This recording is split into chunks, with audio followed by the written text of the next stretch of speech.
1 to the D to the A to the M to the damn. On air. On the net. It's that sound that we love now. This is Damn Radio 1 podcast.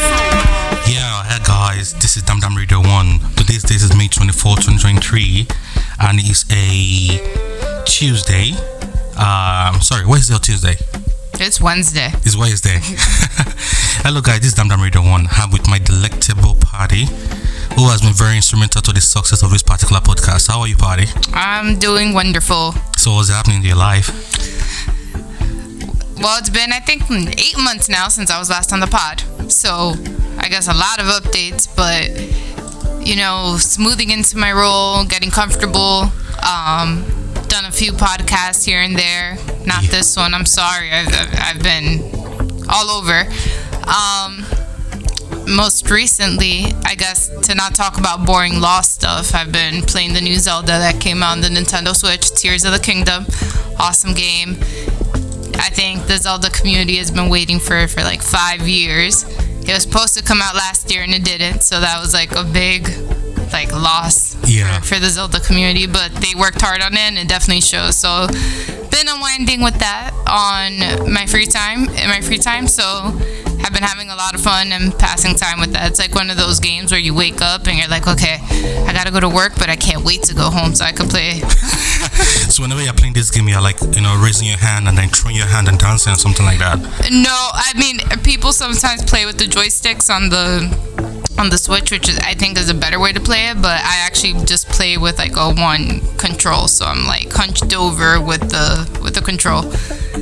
Not the best way to play probably, and like hardcore Zelda enthusiasts are probably cringing, but that's how I play and that's how I got used to it. Once you like memorize the controls, like it's hard to go back to another way. So to use like a standard game whereby you sit down and you raise your pad and you're playing it one by one. Yeah.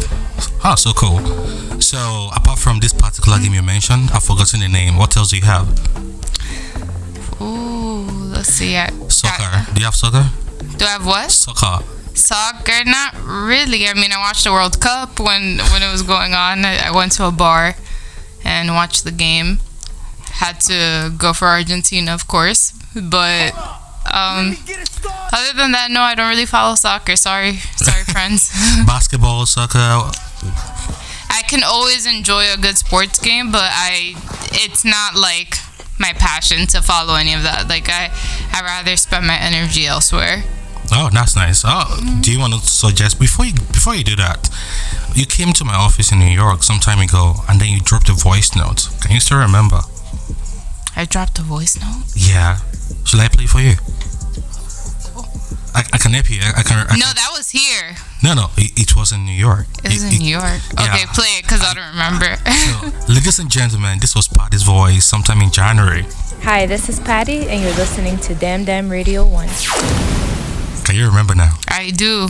Okay, you're going to drop another voice now because that was so cool. Hi, this is Pati, and you're listening to Damn Radio 1. I feel like it's an octave higher than what my voice normally sounds like. Yeah, that day was a very busy day for you. So I just, I jacked you to say, please, can you speak on this particular phone? And then you did it. I remember now. Okay.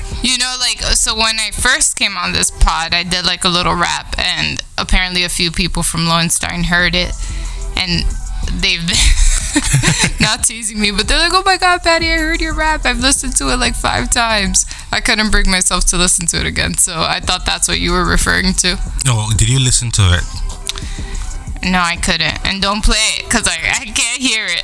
I'm not going to play it, though, because I feel like maybe by now there should be like an improvement whereby you can play you can rap or sing. I cannot sing. Nothing else now? No, I'm a terrible singer. Okay, so true that. I've not heard you sing, but for the rap, you're still like number 1 in the Hall of Fame. The freestyle was too good. So I've tried to elevate from podcasting into YouTube, and I've been doing some food stuff, recording people cooking on street recording. So in terms of your extracurriculars, what do you like doing that can record for you?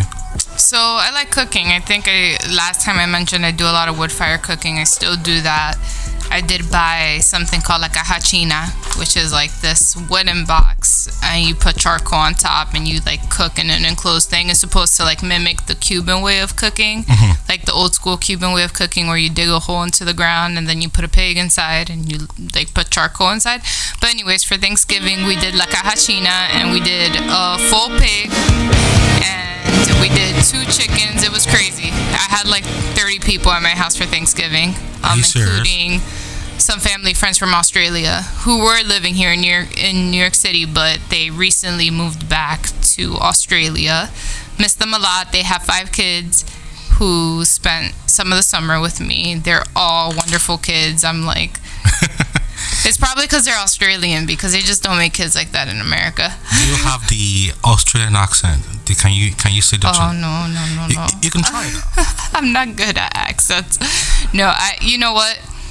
If I tried, it would be a disgrace. So I'm not going to, because for some reason every accent I do sounds like Indian. Indian. Oh, okay, let's try an Indian accent. No. I know that when you're doing it, you'll be shaking your head, like, Yeah, Mr. Rapunkel. I don't want to do it. Yeah, and I'm like not trying to like sound Indian at all. It's just, I don't know, or maybe like Hispanic, because like I like imitating my mom, but I also don't think I do the Hispanic accent particularly well either. I remember the last time that you were doing this, you were trying to teach me how to speak Hispanic, especially some of the local areas in Dominican Republic. Yes. Punta Cana. See, well, I can't forget Punta Cana. That's like where you should go to vacation. I don't know too much about the people there, because my family's all from the capital, from Santo Domingo, but Punta Cana is like the vacation spot if you're gonna go to DR as a tourist. That's so cool. Locals like it too, though. But like, I'm going to DR in July, and I'm not going to Punta Cana. Why? Why so? Because I've been there like 5 times already. Oh, you retired of the place, though. Yeah, and I also don't want to go to an all-inclusive resort this time. It's not. I don't want to do. I want to do something a little bit different and more like tailored to like what I want, and I don't want to be stuck like at the resort eating the resort food. I want to have a little bit of a different experience, so I'm going to a different part of the country. That'll be nice. Yeah, that I haven't been to before, so okay. Should be there. So right now we are like getting to the middle of 2023. What has been your greatest achievement so far, as far as 2023 is concerned? Like career-wise or personal? Generally. If it is too private, you don't need to say it. If it's not too private, you can discuss it. Okay. I guess my biggest achievement this year is. Well, that's a good question. Or biggest fear, if you don't want to do achievement. My biggest fear. Yeah.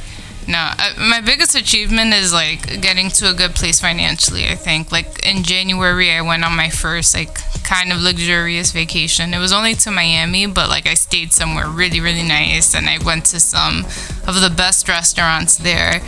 I had a lot of fun. I like did the vacation right. Like definitely a different experience than had I gone to Miami like when I was like 25 and teaching. So that means that when you were teaching Miami? No, I was just broke, so I wasn't going anywhere. So when you say you were broke, is it that you didn't have any money at all, or you had little money on you? I wasn't like completely broke. Like I wasn't on the streets or anything like that, but I just didn't have money to spare. So if I did go on a vacation, like it was a very tight budget. And I definitely wasn't spending a few $100s on dinner for sure. I'm ashamed to say how much I spent in Miami, so I'm not even going to say you don't need to say it at all. But that means that when the last time you went to Miami in January, times have changed. That means that you can spend more. Yes, for sure. Like, as an idea, and I mean this is in New York too, like if you go to a nice restaurant with like a nice prefix menu, like for the food alone it's going to be like $3.50 per person. Jeez, that's a lot. Plus tip, plus tax. So it comes out to like $500-$600. And then if you get a few cocktails, you get some wine, like it adds up. I definitely was not doing that before, but I did that in Miami. As a big girl, you are. So yeah, and I haven't like been on vacation in a long time. My last vacation, I had gone to Colorado, but it was also like more of a budget trip. And then before that, like I had gone on a camping trip to California, so it wasn't like I was like luxurious. Even when I went to Hawaii on my honeymoon, I stayed at an Airbnb that was like $150 a night. It wasn't really that nice, and I like kind of regretted it because I was like, wow, this is my honeymoon, and I stayed somewhere that had like a weird smell. And the thing is that people usually do this thing again. You know, you kind of redo your union or your commitment or your marriage or marital vows. I don't know if we'll do all that, but we're definitely going to go on another nice vacation. I'm pregnant right now, so... Jeez, that's nice. Yes. It's a lot of changes, but my best friend right now is like, she's been in Europe for a month on vacation with her boyfriend, and she was like telling me like, oh, Patty, you have to go to Greece, but I just don't know if Santorini is like that family friendly. I'm like, I'm not bringing no baby to Santorini. Like, I'm going with my husband. Like, you have to like, you know, have that private time. Yeah, and I don't know, like 8 or 9 hours on an airplane with the baby doesn't seem comfortable for myself, for the baby, or the other passengers involved. So that baby can stay with his grandparents. Maybe when the baby is like 2 years old or something like that. I don't know if a baby that's 2 is gonna appreciate the food that I'm getting, you know, and I don't want to like be hindered from going like to the places that I want for like a kid that's not gonna remember things. So there's certain vacations that of course I would want to take my kid, like if we're gonna go to see my family in DR or see my husband's family in Colombia, that's one thing. But if I'm going on a trip to Europe, that baby gonna stay with his grandparents. The baby has to be like, let's say between 5 or 6 years old or almost 10 years old. That's a few years from now. Yeah. 5 or 6 is really pushing it to go to Europe. Like, you don't need to go to France when you're 5 or 6. But maybe like once they have an understanding and can learn to appreciate things. If they're like a super picky eater that just wants to eat like chicken nuggets and stuff, I'm not. You're not at all. I'm not taking you to Europe and adding like $5,000 to a trip for you to go eat chicken nuggets. Like, That'll be a it's lot just of not. money. That'll be a lot of money. So it just depends on their personality. If they really appreciate those sorts of things and they appreciate traveling, and you know, it just really depends on their personality. You're right about it. Can evaluate when we get there. Yeah, that's cool. So far, I know you've been working, and your nature of the job is about helping people on your own particular time, private time, or on weekends. Do you do any social causes or any form of non-governmental activity, your church, your community, or anything? Do you do it? Right now, no. I was a lot more involved before, but I think right now, any free time that I have, I'd like just dive back into work, because we're already working on so many amazing causes, whether it's like immigration, asylum, refugee work. There's always something to do, so I feel like I already have a really powerful avenue to like make change, which is like the legal status of people staying in this country, or like getting money for a family whose other family member died because of, I can't disclose too much information. No. Negligence. Negligence or neglect, yeah, I get it. Because someone else's negligence. So those people, like, and we serve low-income clients primarily in the pro bono program. So that's what people need, really, like legal services. Like, sure, I could go pick up trash, or I could partner with one of the like pro bono partnerships that are actually passing laws, so that like to help the climate. So I really focus all of my efforts on like the law and the changes I can make, because it took, as you know, it takes a lot of time and effort and dedication to get into this field. So you want to use your abilities as much as you can. So it's not atypical for me to be working on the weekend, or like answering client calls, or family questions about like certain things. I'm sure you get those as well, but that's kind of like where I focus my energies. And then in my free time, like, I do need that time to decompress. So right now I'm playing Nintendo. I play Nintendo. Hi, this is Patty, and you're listening to Damn Radio 1. So when it comes to food, Yes. yeah. So do you have any new recipe in your book, your food book right now? Oh, new recipes. Maybe you saw it on YouTube, on Food Channel, on the internet, on Instagram, or something like that. No, yeah. If I do see a new recipe, it's gonna be on Instagram. I don't really watch TV much. I don't have TV except for like the streaming services. No cable channel, so you don't watch CNN or CBS. No. So you don't know what's happening around you. I read the news like on my phone. Let's see, new recipes. I haven't tried one, but I did see a new taco recipe that was with pork skin as the taco shell instead of a tortilla. I thought that was interesting. Sounds really bad for you, but really delicious. So maybe I'll try that. What else have I been making? Some Colombian arepas. My mother-in-law taught me how to make them, so I do that a lot. Last night I made some ground pork and udon noodles with like spinach and carrots and mushrooms. That was pretty good. I hadn't made that before. We have to like visualize all this. Like we have to like record it and then put it on YouTube for everybody to listen and learn. I know. People have told me often like, oh, you should make a cooking channel, but it's like so much effort to like record yourself and like get the right angles. Exactly. I need help. I need production and direction because I'm not the one to do that. And I also need someone to clean up after me because I use like a million little bowls when I cook. And I have a lot of things going on in the kitchen, so like I don't, like some people are like, oh, I clean as I go. And then my kitchen is always clean. I'm like, well, maybe this is controversial to say, but if you clean as you go, usually you're not that great of a cook, okay?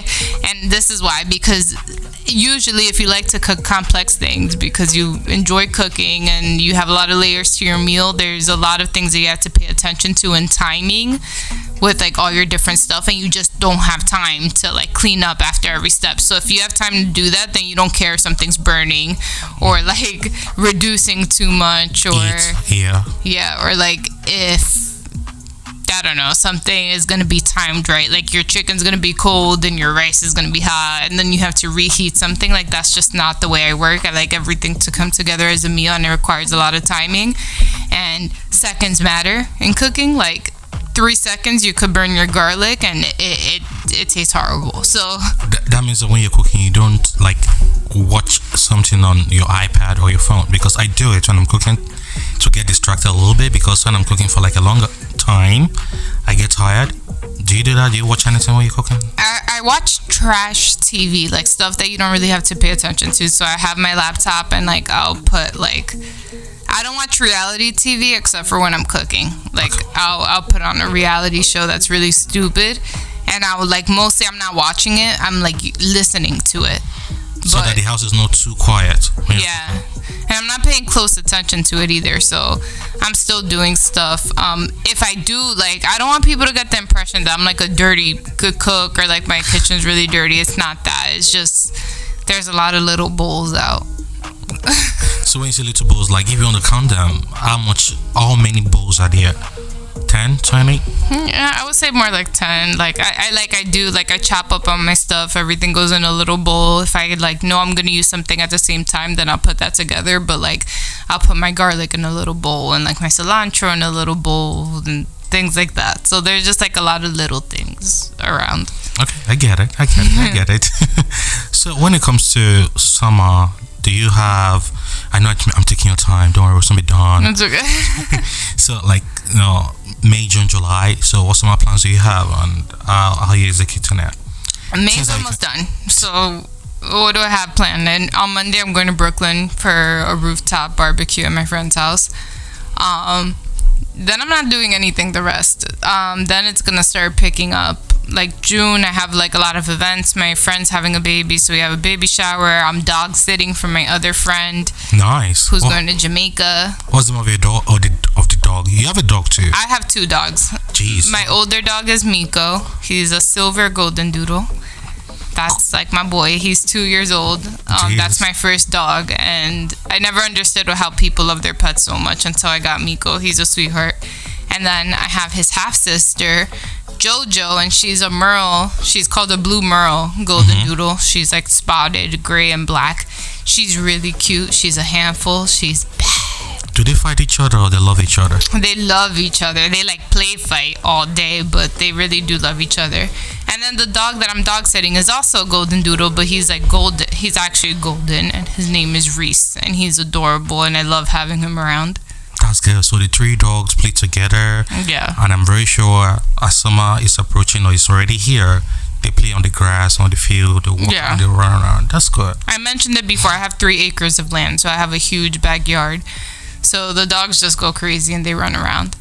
And then That means your backyard will be good for cookouts, like Yeah. in the evenings. yeah, that's what we do. We do that often. And then July, I'm going to Maine, hanging out with some friends, and then I'm going to the Dominican Republic, as I mentioned before, on a little trip to La Romana. Yeah, that's so nice.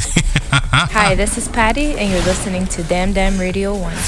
I'm very sure you're going to do this. This is Patty, and you listen to Damn Damn Radio 1 again. You want me to do it? You're going to do it when we have like, no, this is a better mic. The other one was like on the phone, but this one is like, you're going to, do it, something like that. Now? Okay, you know what? So let's try it right now. Let's see whether you still have your onions. Say it. This is Patty, and you're listening to Damn Damn Radio. Radio 1. Oh, okay. This is Patty, and you're listening to Damn Damn Radio 1. Hi, this is Patty, and you're listening to Damn Damn Radio 1. Yeah, this is Patty, and listen to Damn Damn Radio 1. Anyway, so do you have any advice before we actually leave this podcast? Advice? Like what kind of advice? I don't know. We have summers here. We have non-lawyers, people around your community, people that are listening to this podcast. Okay. What I would say is don't stress. I like to live a low stress life. Like, I think this job naturally is very stressful, but stress doesn't change anything. Mm-hmm. We all have our own battles, our own struggles that we're dealing with.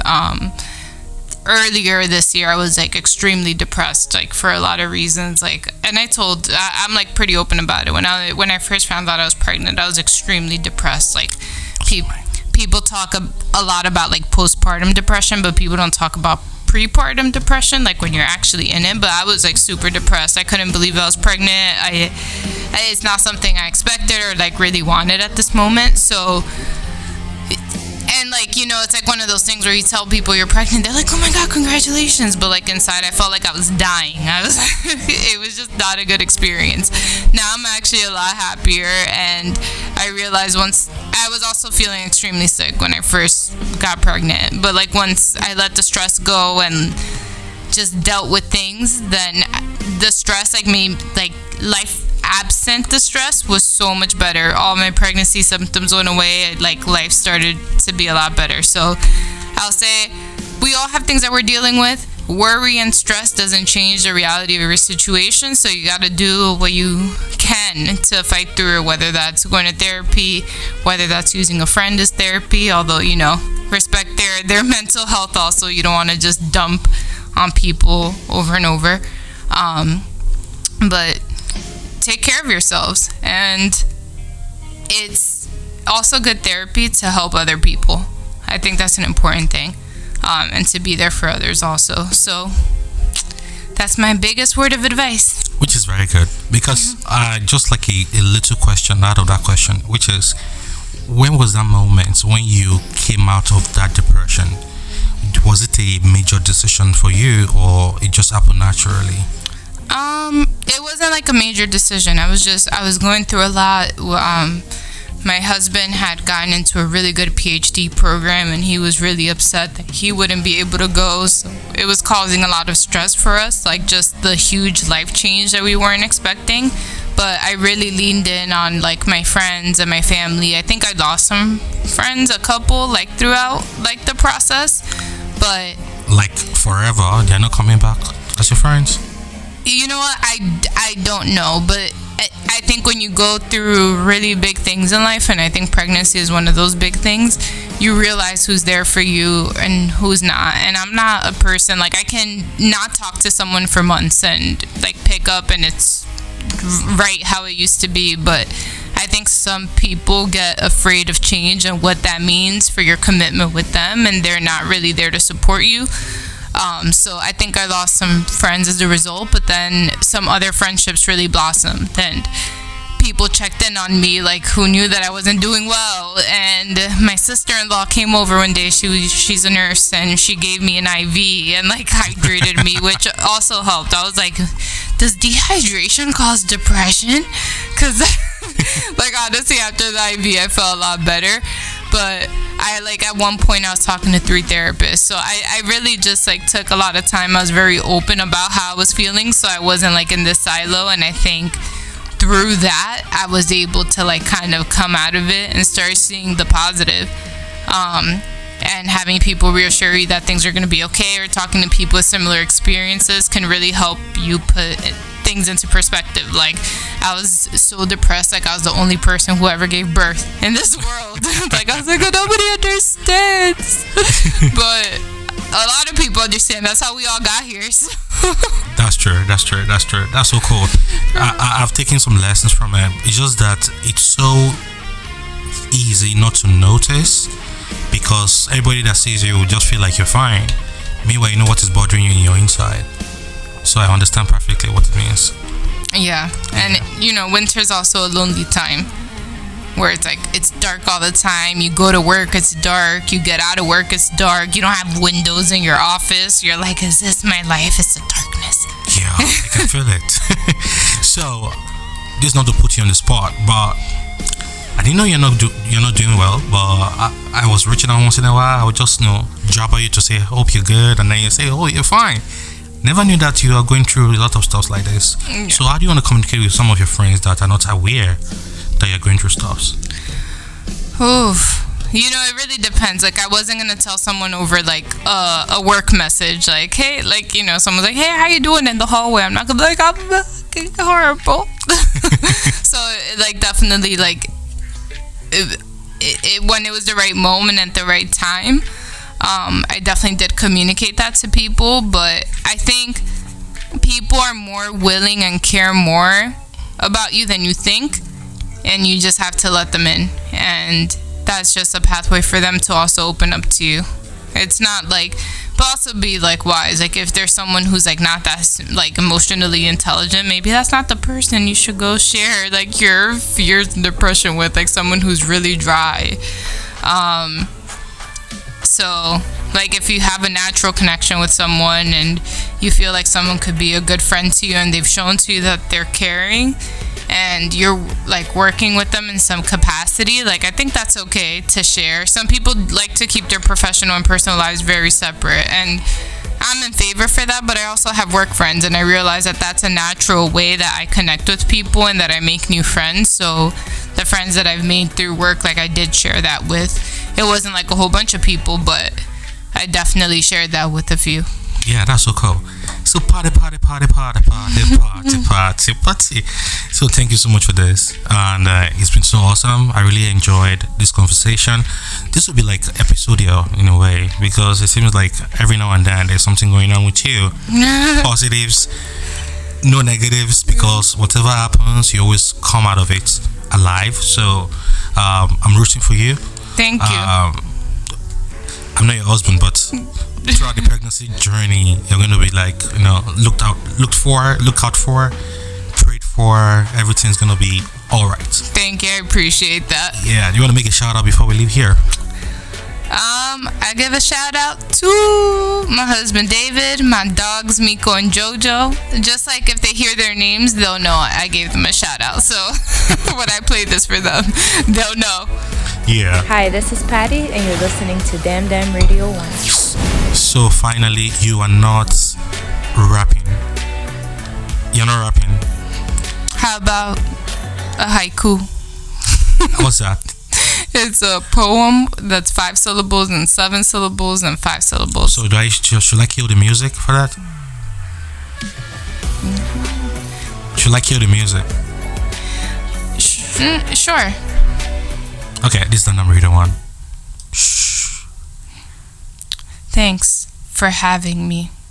It has truly been so fun until Next time, son. Hi, this is Patty, and you're listening to Damn Damn Radio 1. Damn Damn Radio 1, guys. Thank you so much, Patty. And thank you for joining me today. Oh, you're welcome. It was always a pleasure. Next time I'm interviewing you. All right, no problem. Bye, guys. Another episode.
Hi, this is Patty, and you're listening to Damn Damn Radio 1.